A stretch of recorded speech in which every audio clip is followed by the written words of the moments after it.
we have to understand that God didn't do these things just because, or just because he wanted to.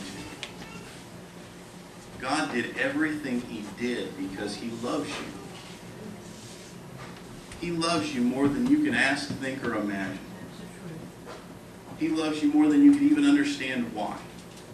There's many days that I look at my wife and I think to myself, why in the world does she love somebody like me?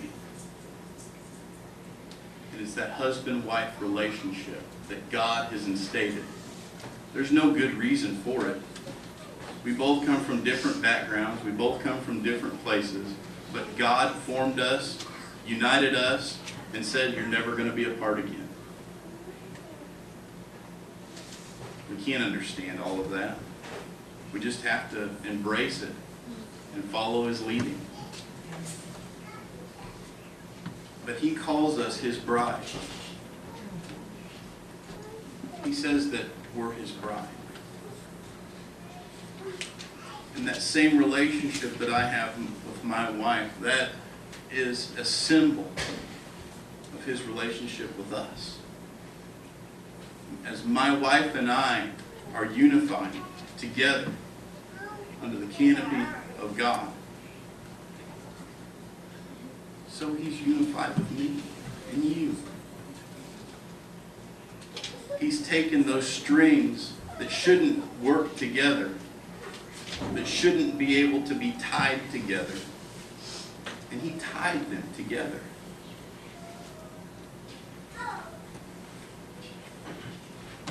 He gave you everything that you need. Everything that you need to follow what he has for you. Now, I'm not saying everybody jump off the bandwagon and jump on another one and everybody start wearing yarmulkes and talits and putting towels on your head. I'm not saying that. Because that's only if you're called to do those things. You're called to be here. You're called to be in this place. And I'll tell you what, I go to the tabernacle and I put on the talit and I put on the kippah every weekend. But right now, in this place, I feel the same Spirit of God that I feel there on Friday and Saturday night. I feel it here on Wednesday night. So does it matter where you go or what you do? It's the love of God that matters. It's your love for God. He can break every bond. Every yoke of bondage can be broken. All you have to do is ask. Jesus said you have not because you've asked not. Tonight, ask him. Ask him. Say, I need you to do this. Jesus stood on the deck of that boat and he commanded that storm and he said, you cease and you be still. And those waters stopped rocking that boat and that storm stopped. He gave you that same authority. That night in the upper room, those disciples, that Spirit of God fell, and the Spirit of God has fallen every time somebody cries on his name. That same Spirit, that Eish Tamid, that fire, fills that person. I don't know about you, but the day I got saved, I felt like saving the world. The day that I realized what I'm supposed to do, I felt like running out there and crying it from the rooftops. As a matter of fact, I was talking to Adrian earlier. My wife and I drove all the way here from Dallas, Texas to be baptized down at Empire Park. 8-hour drive just to come and be baptized. Didn't know why, didn't ask why, just did it. And when I hit that water, I felt like something died in that water. And I came up a new man. And there was a little Baptist church too. And this guy got up on top of a picnic table and started crying out to God. I didn't know nothing about nothing.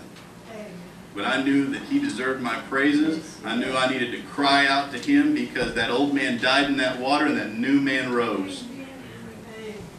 And that's happened to each and every one of us here. We just got to get back to that feeling. We've got to get back to what that fire feels like. So if you've lost that fire tonight, there are men of God here who will pray with you, who will pray for you. You need to get back that fire. The Spirit of God is here. But you got to have that fire, that kindling in your spirit, that as soon as that erupts within you, you speak what God has intended you to speak. This pulpit isn't just designed for a person who has a certain calling. Moses said, when Joshua came to him, and he said, well, there are men in the camp and they're prophesying, Moses, you've got to stop them. Moses said, I wish they'd all prophesy. God created a world full of people who can all do the same thing. We can all speak and preach the Word of God. We can do whatever the Spirit gives us utterance to do.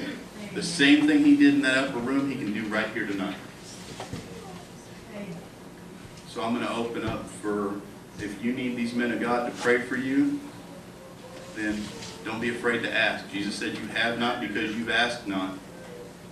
The Bible also says that the elders of the congregation need to anoint people with oil and pray for them to heal the sick. And that just doesn't mean sick, physically sick. That means sick in spirit, sick in soul, physically sick. Every kind of sickness that falls under that term, sick. That's what these guys are here for. That's what they're supposed to do. I know when I went to a Baptist church, the deacons all sat in a room and they all discussed about how to change a light bulb. I don't believe that happens here. Form a committee to change a light bulb. I don't believe that happens here. I believe these men of God are ready and waiting to pray for the needs of the people. So I'm going to open it up to you guys to do whatever needs to be done for the Lord.